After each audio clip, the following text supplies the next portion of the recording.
20세기의 위대한 신학자 중에 한 사람인 칼 바르트는 그리스도인은 한 손에는 성경을 그리고 다른 한 손에는 신문을 들고 있어야 한다, 그렇게 말했습니다. 단순히 성경만 들고 있는 것이 아니라 신문을 들고 있으라고 하는 이야기는 우리의 신앙이 그저 세상과 동떨어져 있고 등진 그런 신앙이 아니라 세상을 살아가는 한복판에서 벌어지는 모든 일들 가운데에 하나님의 말씀을 가지고 우리가 세상을 바라볼 뿐만이 아니라 우리의 삶 가운데서도 하나님의 말씀이 떠나지 아니하고 그 말씀이 우리의 인생의 기준이 되어서 삶의 방향을 잡아야 한다라고 하는 의미죠. 오늘 본문 말씀은 스가랴 선지자가 본 여러 가지 환상 가운데 하나입니다. 환상 중에 한 사람이 측량줄이라고 하는 것을 가져와서 예루살렘 성의 넓이와 그리고 길이를 재려하고 있습니다. 그때의 하나님의 음성이 들려온 거죠. 이스라엘이 멸망하고 예루살렘 성전이 무너진 다음에 그것을 건축하기 위한 과정 속에서 스가랴 선지자는 이 환상을 보고 이스라엘 백성들에게 이야기를 하는데, 예루살렘 성의 넓이와 길이를 내가 한번 측량해 보아야겠다.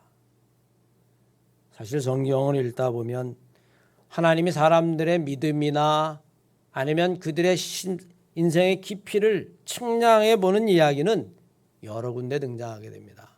여러분, 대표적으로 보면 다니엘서 5장 말씀에 보면 바빌론 왕 벨사살에 관한 이야기가 나오지요.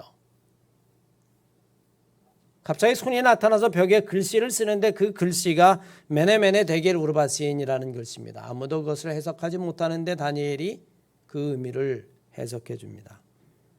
메네라고 하는 것은 하나님께서 이미 바벨론이라고 하는 나라의 운명을 헤아려 보니 이제 끝날 날이 멀지 않았다는 이야기고, 데겔이라고 하는 것은 하나님이 당신을 저울에 달아보니 함량 미달이다. 하나님의 저울에 부족하다. 그러니 이제 바빌론은 망하게 될 것이다. 그 예언대로 바빌론은 페르시아에게 멸망하게 되죠. 이렇게 인생을 달아본다라고 하는 이야기는 여러 군데서 발견할 수 있습니다. 여러분, 우리가 애굽이라고 알고 있는 그 이집트의 신화에 보면 아누비스라고 하는 죽음을 관장하는 신이 나와요. 사람이 죽고 나면 그 죽은 자의 심장을 떼어서 달아보는 겁니다. 저울에다 놓고 한편에는 그 심장을 달고 다른 한편에는 마트라고 하는 진실의 신, 그 진실의 신의 날개에 있는 깃털을 하나 뽑아가지고 반대편에다 달아요. 이게 깃털보다 무거우면 이 사람은 살았을 때의 온갖 욕심과 탐욕으로 가득 찬 인생을 살았구나, 그렇게 판가름을 하고 그는 천국에 가지 못하고 지옥으로 떨어지게 됩니다. 깃털보다도 가벼운 그런 심장 달아본다는 이야기죠. 측량해 본다라고 하는 이야기입니다. 하나님은 오늘 본 말씀 스가랴 선지자를 통해서 예루살렘만 그 넓이와 길이를 재는 것을 의미하지 아니하고, 하나님은 때로는 우리를 측량하시고 우리를 감찰하시고 때로는 우리를 달아보십니다. 정말 이것이 알곡이냐, 아니면 내가 원하는 그런 정말 나의 백성이냐. 이건 단순히 구원의 의미를 말하는 것이 아니라 우리가 점점 깊어지고 그리고 넓어지고 그리고 높아지고, 그래서 정말 하나님이 기뻐하시는 완전한 신앙에까지 이르도록 하나님이 우리를 달아보신다는 거죠. 요즘 뉴스를 보면 무엇이 진실인지 구별하기 어려운 일들이 벌어지고 있죠. 여러분들은 구별이 되십니까? 확인할 수 없는 뉴스들이 쏟아져 나오고 그 가운데서도 정말 어느 것이 진실이고 어느 이야기가 맞는 것인지 무엇보다도 그것을 잘 검증하고 그리고 우리에게 알려줘야 될 언론조차도 보도하는 것을 보면 여러분 완전히 편이 갈려서 둘로 쫙 갈라져서 다른 뉴스들을 쏟아내는 것을 볼 때에 정말 어느 이야기가 이 사건의 진실이 무엇인지를 가늠해 볼 방법이 없어요. 사람마다 이것이 진실이라고 이야기하고 사람마다 이것이 맞다라고 이야기하지만 그것조차도 자기 생각일 뿐입니다. 진실은 가려져 있는 것 같고 막말은 난무하는 세상을 우리는 살아갑니다. 만약에 하나님이 이 말들뿐만이 아니라 지금 이야기되는 수많은 것들을 한번 달아본다면 여러분 어떨까요? 이 세상 사람들을 다 달아본다면 아니 요즘 이제 내년에 있을 대통령 선거가 있는데 그 후보들을 하나님이 다 달아보신다면 우리가 다는 것이 아니라 우리는 달 수 있는 저울도 없고 진실을 알 수도 없지만 정말 하나님이 그들을 다 달아보신다면 과연 어떤 일이 벌어질까요? 그러나 우리는 사실 지금 남을 검증하고 남을 달아보고 남을 측량하고 남을 판단하는 그 일도 중요할지 모르겠지만 우리는 그것보다 더 중요한 것이 있습니다. 먼저 한번 나를 달아보고 나를 검증해보고 나를 측량해보고 그것이 우선되어야 하고 그것이 먼저라고 하는 사실은 신앙인이 가져야 될 가장 기본적인 영적인 자세죠. 바라고나긴 오늘 하나님이 예루살렘 성의 넓이와 너비와 길이를 한번 측량해 보겠다. 스가랴 선지자를 통해서 이야기하고 계신데 단지 그것이 성이 아니라 오늘 이 시간 하나님이 만약에 우리의 믿음, 우리의 신앙, 우리의 삶을 한번 달아보신다면 측량하신다면 나는 어떨까? 우리 스스로가 우리를 돌이켜보면서 하나님 앞에 서 있는 심정으로 오늘 이 아침을 이 말씀을 들으시기를 주의 이름으로 간절히 축원합니다. 나는 먼저 나의 신앙의 깊이를 한번 측량해 봅시다. 신앙이 다 같은 것 같지만 여러분 그 믿음은 다를 수 있어요. 믿음의 깊이는 분명히 다릅니다. 아니 어떨 때는 상황에 따라서 같은 사람이라도 믿음이 깊을 때가 있고 고난이 오고 역경이 오면 오히려 믿음이 얕아질 때가 있고 또 어떤 사람은 고난과 역경 가운데서 더 깊은 믿음으로 나아갈 수 있고 시간이 지나면 우여곡절을 겪으면서 우리는 믿음의 깊이라는 것을 보게 됩니다. 창세기 말씀에 의하면 아브라함을 믿음의 조상이라고 이야기해요. 그런데 아브라함의 삶을 창세기 12장부터 쭉 읽어 내려가 보면 아브라함의 믿음이 결코 한결같지 않음을 알 수 있습니다. 창세기 12장 이하의 말씀에 의하면 하나님에 대한 믿음으로 갈 바를 알지 못하고 갈대아 우르를 떠났다. 이렇게 기록해 놓았습니다. 히브리서에는 것을 믿음의 시작이라고 이야기하죠. 내가 어디를 갈지 모르지만 오직 하나님의 명령 그거 하나 붙잡고 그냥 자기의 본토 친척 아비의 집을 떠나서 간 거예요. 그래서 가나안 땅에 들어가게 됩니다. 그런데 그의 기근이라고 하는 위기가 오죠. 그 위기가 왔을 때에 놀랍게도 아브라함은 갈 바를 모르고 떠났던 그 믿음을 가지고 그 위기를 맞서는 것이 아니라 자기의 생각대로 애굽이라고 하는 곳으로 식량을 구하기 위해서 피난을 갑니다. 거기에서 우여곡절을 겪죠. 자기 아내를 누이라고 속이고 아내를 빼앗길 뻔할 때에 하나님께서 역사하셔서 하나님의 은혜로 간신히 자기 아내와 자기의 목숨을 건질 수 있게 되어지고 아브라함에게 시려는 것으로 끝나지 않습니다. 100세에 난 아들을 주겠다라고 하는 하나님의 약속을 믿지 못하고 세월이 자꾸 흘러가니까 자기의 생각대로 육의 생각과 의지대로 사라라고 하는 여종을 취해서 아들을 낳게 되어지죠. 이것이 내 후사가 될 것이다. 하나님이 아브라함에게 아니다. 너는 아들을 낳게 될 것이다. 내가 지금 나이가 100살인데 어떻게 아들을 낳겠습니까? 하나님에 대한 믿음이 전혀 없어요. 하지만 드디어 100세의 아들을 낳게 되고 그리고 결국에 아브라함은 그 100세에 난 아들 이삭을 하나님에게 바치는 그 순간에 비로소 하나님이 그의 믿음을 보십니다. 아브라함의 인생 하나만 봐도 여러분 믿음이 한결같지 않은 것을 알 수 있죠. 그는 우여곡절을 겪은 끝에 드디어 100세에 난 아들 이삭을 하나님에게 바치기로 마음먹은 그 순간 드디어 그는 믿음의 정점에 도달하게 되는 겁니다. 10사람의 그리스도인이 있다면 여러분 10사람의 믿음이 다 같은 것은 결코 아닙니다.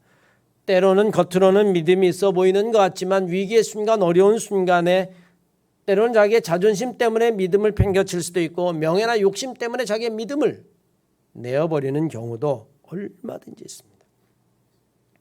마태복음 8장 이하의 말씀에 의하면 이방인 백부장에 관한 이야기가 나옵니다. 성경은 이렇게 기록해놨어요. 주님이 가버나움이라는 마을에 들어가셨을 때 백부장이 예수님께 와서 도움을 청했다. 이름도 없어요. 백부장이라는 걸 보면 그가 이방인이라는 걸 알 수 있습니다. 그가 와서 이야기합니다. 주님, 제 종이 지금 병들어 누워있는데 매우 고통을 받고 있습니다. 그러자 주님이 내가 가서 고쳐주겠다라고 이야기하니까 백부장이 대답합니다. 주님, 저는 주님이 우리 집에 들어온 것을 감당할 수 없습니다. 저는 그렇게 모실 만한 자격이 있는 사람이 아닙니다. 그저 여기서 말씀만 해주셔도 제가 나을 것입니다. 제가 제 부하에게 가라 그러면 가고 오라 그러면 오는 것을 제가 압니다. 그러니 여기서 그 영적인 권세로 말씀만 해주시면 제 종이 나을 것 같습니다. 그러자 여러분 주님이 그 이야기를 들으시고 놀라시면서 따라오던 모든 사람들에게 이렇게 말씀하십니다. 내가 정말 깜짝 놀랐다. 내가 너희들에게 진정으로 이야기하는데 나는 지금까지 이스라엘에서도 이만한 믿음을 본 적이 없다. 그는 이방인이지만 나는 이만한 믿음을 본 적이 없다. 가버나움의 백부장은 이방인이었음에도 불구하고 주님조차도 깜짝 놀랄 만한 믿음의 깊이를 가지고 있었던 반면 오히려 유대인이었던 제자들은 주님에게 믿음이 없다고 왜 의심하냐고 수많은 책망을 들었던 것을 우리는 알 수 있어요. 믿음의 깊이는 직분하고도 상관이 없습니다. 평신도들 가운데서도 목사보다 훨씬 깊은 믿음의 깊이를 가지고 있는 분이 있는가 하면 그 반대일 수도 있어요. 바라원하기는 여러분들이 이 혼란스러운 세상에 그저 남을 달아보고 측량하고 그리고 검증하는 것을 넘어서서 한번 내 믿음을 한번 달아보고 내 믿음을 한번 측량해 볼 수 있는 그 믿음의 깊이를 한번 돌이켜 볼 수 있는 귀한 시간들이 되시기를 주의 이름으로 간절히 축원합니다. 믿음의 깊이뿐만이 아니라 믿음의 넓이도 우리는 측량해 보아야만 합니다. 생각해보면 우리의 믿음은 나 그리고 나의 가족을 벗어나기 어려운 경우가 대부분입니다. 그 이상은 사랑하지 않아요. 그 이상은 우리의 믿음으로 대하려고 하지 않습니다. 하지만 주님은 우리에게 분명히 말씀하셨어요. 내 이웃을 내 몸같이 사랑하라. 너의 사랑은 너와 네 가족에게만 머물러 있어서는 안 된다. 너는 이웃까지도 사랑하라. 너의 믿음과 사랑을 계속 넓혀가라라고 하는 이야기입니다. 그러면서 제자들에게 마태복음 5장 43절 이하의 말씀에 보면 이렇게 말씀하셨죠. 또 내 이웃을 사랑하고 내 원수를 미워하라 하는 이야기를 너희들이 구약의 율법으로 들었을지는 모른다. 왜냐하면 구약의 율법엔 눈에는 눈, 이에는 이 그것이 율법이었으니까요. 그러나 나는 너에게 정말로 말한다. 너의 원수를 사랑하며 너희를 박해하는 자를 위하여 기도하라. 이렇게 한즉 하늘에 계신 내 아버지의 진짜 아들이 되리니 하나님이 그 해를 악인과 선인에게 비추시며 비를 의로운 자와 불의한 자에게 내려주심이라. 너희가 너희를 사랑하는 자들만 사랑한다면 너희가 무슨 상이 있겠느냐? 너희가 그들보다 나은 것이 뭐가 있겠느냐? 하나님을 모르는 자들도 그렇게 한다. 그러니 너희가 정말 하나님의 백성이라면 가까운 사람들에게만 무난하는 것으로 그치지 말고 내 이웃까지도 돌이켜보고 그들을 향한 믿음과 사랑을 넓혀라. 그게 정말 주님이 원하시는 거죠. 오늘날 우리가 사는 세상이 어떻습니까? 우리는 내 편, 우리 편, 나와 같은 생각을 가진 사람들, 이런 사람들은 조금만 흠이 있어도 다 덮으려 하고 상대편, 다른 편, 티끌만한 것만 있어도 순식간에 천하의 나쁜 놈이 되어버리고 말고 오늘날 여러분 우리가 사는 사회는 그 정도가 감당할 수 없을 정도로 심해지고 있다는 이야기입니다. 그리스도인조차도 원수를 사랑하라, 그를 위해서 기도하라 하는 이야기가 그저 흘러간 이야기만 되어버리고 공연물이 되어버리고 말았습니다. 여러분 한번 생각해 보시고 측량해 보세요. 나는 나의 믿음의 넓이는 어느 정도인가? 그저 가장 작은 이방인들조차도 그렇게 생각하는 그런 믿음이 아닌가? 우리가 우리의 믿음의 넓이를 지금보다는 배는 넓혀야 할 것입니다. 뿐만 아니라 우리는 우리의 믿음의 높이도 한번 측량해 봅시다. 자기 눈높이의 믿음이 있는가 하면 하나님 눈높이의 믿음이 있을 수 있습니다. 우리의 믿음은 한 걸음 한 걸음씩 시간이 지나며 성장해야 되고 앞으로 나아가야 되고 그리고 더 높은 곳을 향해 있어야만 합니다. 요즘 세상이 그렇죠. 정체한다라고 하는 건 시간이 지나면 퇴보하는 것이에요. 그저 내 눈높이의 신앙만 가지고 있다면 우리는 결코 하나님 눈높이의 신앙에 도달할 수 없습니다. 여러분 형제를 용서하는 것에 대해서 주님과 베드로가 나눈 대화를 한번 생각해 보십시오. 마태복음 18장의 대화가 있죠. 베드로가 주님에게 이렇게 이야기합니다. 주님, 형제가 나에게 잘못하면 어떻게 해야만 합니까? 7번이라도 내가 용서해 주어야 하겠죠? 이 정도면 여러분 정말 베드로의 입장에서는 아주 눈높이를 굉장히 높인 거라고 이야기할 수 있겠죠. 우리나라로 따지면 아마 3-4번일 겁니다. 3-4번. 그런데 유대는 7이라고 하는 숫자가 완전 숫자이기 때문에 정말 베드로의 입장에서는 아주 높이고 높여서 형제가 잘못하면 7번이라도 그렇게 해야 되겠죠. 그러면 주님이 그래야 할 것이다 라고 이야기할 텐데 여러분 예수님께서는 그 베드로에게 오히려 이렇게 말씀하십니다. 아니다. 7번이 아니다. 70번씩 7번이라도 용서해야 될 것이다. 베드로는 아마 깜짝 놀랐을 거예요. 아니 7번만 해도 내가 정말 눈높이를 한참 높여서 이룰 수 없는 경지를 갖다 내가 이야기한 건데 주님은 그게 아니라 70번씩 7번?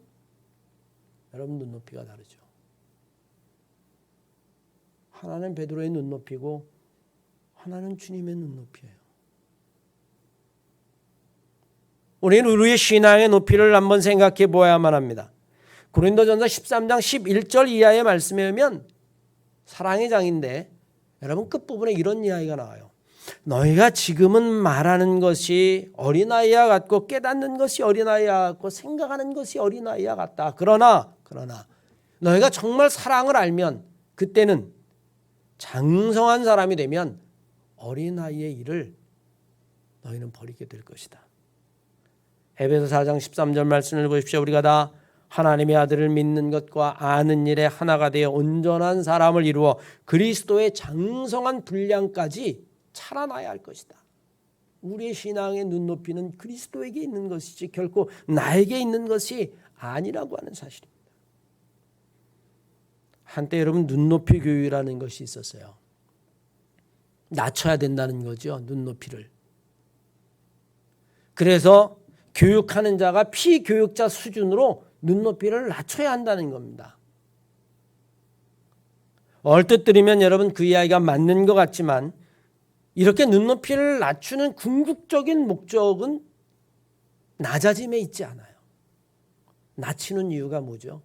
낮춰서 교육시켜서 조금 더 한 단계 진보시키고 또 한 단계 진보시키고, 그래서 결국에는 가장 높은 자리까지, 높은 수준까지 끌어올리는 것이 교육의 목표이지, 모든 사람이 다 낮아지는 것이 여러분 결코 교육의 목표는 아니라고 하는 사실이에요. 눈높이 교육의 목적도 알고 보면 가장 높은 눈높이까지 끌어올리려고 하는 과정입니다. 우리의 신앙도 마찬가지입니다. 골로새서 3장 1절로 4절까지의 말씀에 보면, 그래서 바울이 우리들에게 이렇게 이야기했어요. 너희는 이제 정말 그리스도 안에서 새로운 사람이 되었다면 예전 것 그리고 낮은 것을 생각하지 마라. 땅의 것을 생각하지 마라. 이미 그리스도는 가장 높은 곳에 계시지 않느냐. 그러니 너희는 그리스도를 생각하라. 높은 곳을 생각하라. 여러분, 그렇게 우리들에게 권면하고 있어요. 우리는 여러분, 우리의 신앙의 눈높이가 그저 내 상식이나 아니면 세상 사람들이 살아가는 윤리와 도덕, 그러니까 우리가 똑같아지는 겁니다. 어렵고 힘들지만 늘 내 눈높이를 재보고 하나님이 원하시는 눈높이까지 한 걸음씩 한 걸음씩이라도 나아갈 수 있는 그런 우리 그리스도인들, 우리 한마음교회 성도들 다 되시기를 주의 이름을 간절히 축원합니다.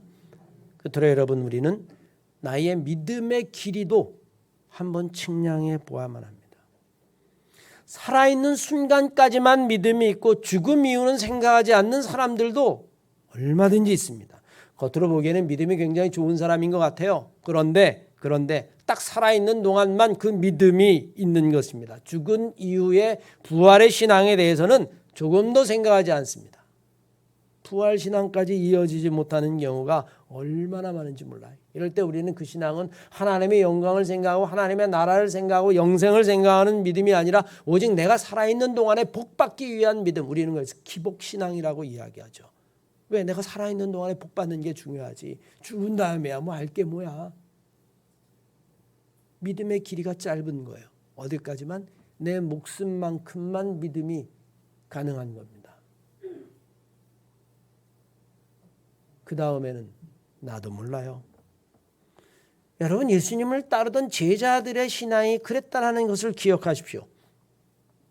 주님을 따르는 제자들, 주님께서 고난과 십자가를 이야기하고 내가 예루살렘에 가면 제사장들과 장로들에게 죽임을 당하게 될 것이고, 그런 이야기를 아무리 해도 여러분, 12제자들은 주님의 그 이야기를 이해할 수도 없고 이해하려 하지도 않았습니다. 왜 그랬을까요? 그들의 믿음은 오직 딱 하나였어요. 살아있는 동안의 믿음. 자기의 생명만큼밖에 안 되는 그 짧은 믿음. 그래서 예루살렘에 올라가면 주님이 나라를 되찾으면, 그래서 예루살렘을 해방시키면 내가 오른편에 앉고 왼편에 앉아서 내가 정말 한번 멋지게 세상을 한번 다스려보고 통치해야 되겠다. 내가 한번 권력을 잡아봐야 되겠다. 그래서 예수님을 따라가는 거죠. 그래서 예루살렘에 다 들어가서는 누가 오른편에 앉을 것이냐, 누가 왼편에 앉을 것이냐, 그것 가지고 다투는 것이죠.